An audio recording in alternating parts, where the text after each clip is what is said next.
Mi nombre es María Yesenia Rosado Zambrano. Les voy a hacer un resumen acerca del pensamiento y los procesos básicos del pensamiento. El pensamiento. Para Cantor, el pensamiento consiste en la manipulación manifiesta e implícita de cosas y situaciones como procesos preliminares, frecuentemente dirigidos a otras actividades inmediatas. A menudo se entiende por pensamiento lo mismo que por pensar, porque las dos van de la mano. Pensar es el proceso mental mediante el que los seres humanos, en contacto con la realidad, elaboran conceptos y los relacionan entre sí. Pensamiento es el contenido del proceso mental. Dicho contenido puede ser una imagen. La tradición filosófica ha considerado que la actividad mediante la cual se elaboran los contenidos del pensamiento es la atracción. Atracción es una operación de la mente que tiene por objeto separar de los objetos percibidos por los sentidos. Las habilidades básicas del pensamiento. Guevara señala que son habilidades del pensamiento con las cuales sirven para sobrevivir en el mundo cotidiano. Tiene una función social y visto de esta manera, nosotros los estudiantes la debemos aplicar día a día. Los procesos básicos del pensamiento son observación, operación del pensamiento que permite identificar características de un objeto, hecho o situación. Descripción, proceso en el cual se genera con todo significativo, organizando las características obtenidas. El procedimiento es el siguiente: definir el objetivo de la descripción, identificar las variables según el propósito, organizar las características con las preguntas para generar la descripción. Los procesos de comparación y relación comparación es el proceso en el cual identificamos características semejantes y diferentes de dos o más objetos o situaciones. El procedimiento es el siguiente: definir propósitos, identificar variables, características de las variables, identificar diferencias, igualdades o semejanzas. Verificar proceso. Relación. Proceso es un proceso que permite establecer nexos entre pares de características a una misma variable. A partir de una comparación, los procedimientos son el siguiente: definir el propósito, encontrar la variable y las características, identificar qué diferencia o igualdad o semejanza entre las variables, formular relación entre ellas y verificar el proceso y el producto. Clasificación es el proceso mediante el cual utilizamos para separar los elementos de un conjunto en subconjuntos. En ellos hay clase. Los subconjuntos de elementos son subconjuntos de elementos que comparten una característica. Aplicación. La definición es la siguiente: es un proceso utilizado para describir algo. Dentro de esta encontramos las características esenciales, que es un conjunto de características compartidas por un grupo de elementos. Cambios y secuencias. Muchos objetos o sucesos que observamos a nuestro alrededor cambian con el tiempo. Hay tres tipos de cambio: progresivo, alterno y cíclico. Progresivo, esta a su vez se divide en creciente y decreciente. Alterno, es decir, que solo nos da dos estados.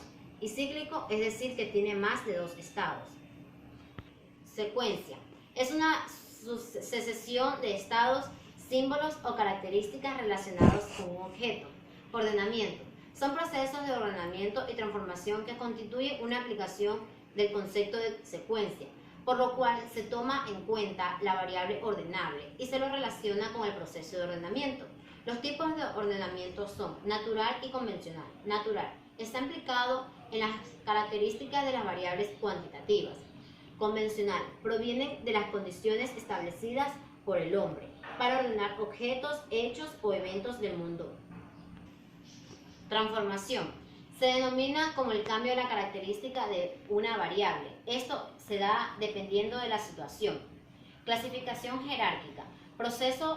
Es el proceso que permite separar los elementos de un conjunto en clases y subclases de acuerdo a dos o más criterios. Desarrollo del pensamiento. Tenemos el creativo. En la actualidad, la creatividad ha tomado un espacio muy importante, tanto en la vida personal, académica. La creatividad es la capacidad de producir cosas nuevas y valiosas. En el proceso creativo encontramos 6 etapas. La creatividad Es lo que más me llamó la atención y es la más importante sobre todas las unidades que hemos visto durante este largo semestre. Bueno, las 6 etapas del proceso creativo son el cuestionamiento, el acopio de datos, la incubación, la iluminación y la elaboración, que es la ejecución o la verificación, la comunicación y la aplicación. Etapa 1. Cuestionamiento. Todo empieza por el interés profundo en un tema dado. Es un encuentro a fondo con X realidad. El sujeto descubre un problema o un aspecto que despierta su curiosidad. Una curiosidad que se instala en la conciencia. Se crea una especie de compromiso entre el individuo y el tema. Algunas personas llegan a esta primera etapa y ahí se quedan, sin pasar adelante, pudiendo ser creadores de alto nivel. Sucumben a la apatía y se condenan a vegetar en la mediocridad. En la etapa 2 tenemos el acopio de datos. Con su inquietud en la mente y en los propósitos, el individuo se lanza al campo de los hechos para preocuparse toda la información pertinente. Es la hora de las observaciones sistemáticas, de las entrevistas, de las lecturas, de los viajes al lugar de los hechos, del examen de las tecnologías, etc. En la etapa 3 encontramos la incubación. La incubación es concentración, es meditación, es conciencia vigilante, es asimilación intensa, es paradoja de encierro en sí mismo y al mismo tiempo de diálogo con el cosmos, de ubicación en mundos imaginarios. En la etapa 4 encontramos la iluminación. De pronto, inesperadamente, se le ocurre algo a la persona. Ve analogías que durante años no había percibido. Llega a la intuición de una posibilidad o de una solución, como se llega a la salida de un túnel largo y estrecho. Concibe una hipótesis, ata cabos que andan sueltos.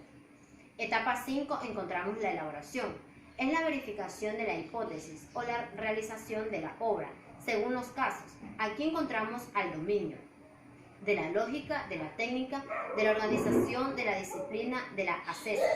Aquí es cuando cobran relieve los detalles, la labor del pulido, la habilidad en el uso de los materiales y en el cambio de las personas. En la etapa 6 encontramos la comunicación.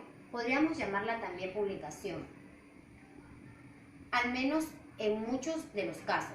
El creador también busca trascender a través de la aceptación por parte de su pequeño mundo, o del gran mundo que es el género humano y la historia.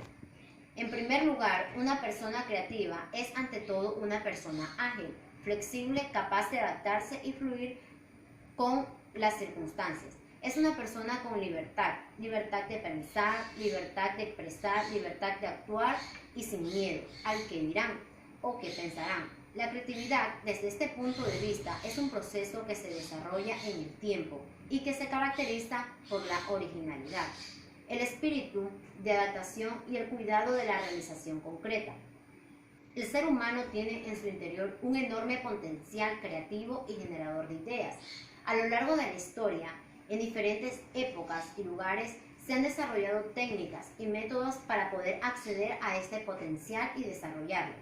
Nuestros inventos han fracasado a menudo, pero la perseverancia nos ha llevado a superar las dificultades y finalmente a innovar. La capacidad de innovar, es decir, de introducir cambios con éxito, es una de nuestras principales características como especie. En la creatividad y la innovación hay algo que se opone. Entre los principales obstáculos para la creatividad podemos citar bloqueos emocionales, por ejemplo, el miedo a hacer el ridículo, a equivocarse, la falta de confianza en uno mismo, un respeto excesivo por la autoridad, poca motivación o ilusión, espíritu no crítico. Otro, podemos decir, los bloqueos perceptivos. En esto son aspectos muy limitados del mundo que nos rodea. En esto puede incidir un exceso de especialización, un racionalismo extremo, poca capacidad de escucha o reducida capacidad de observación. Otro es los bloqueos culturales. El ser humano tiene una gran necesidad de relacionarse e integrarse en la sociedad. para lo que le es imprescindible aceptar una serie de normas de conducta, estereotipos, creencias, etc. Si no quiere ser rechazado, todo ello va moldeando su personalidad y condiciona su creatividad. Estos bloqueos que acabamos de ver nos generan prejuicios, apegos, hábitos y rutinas que limitan las posibilidades creativas.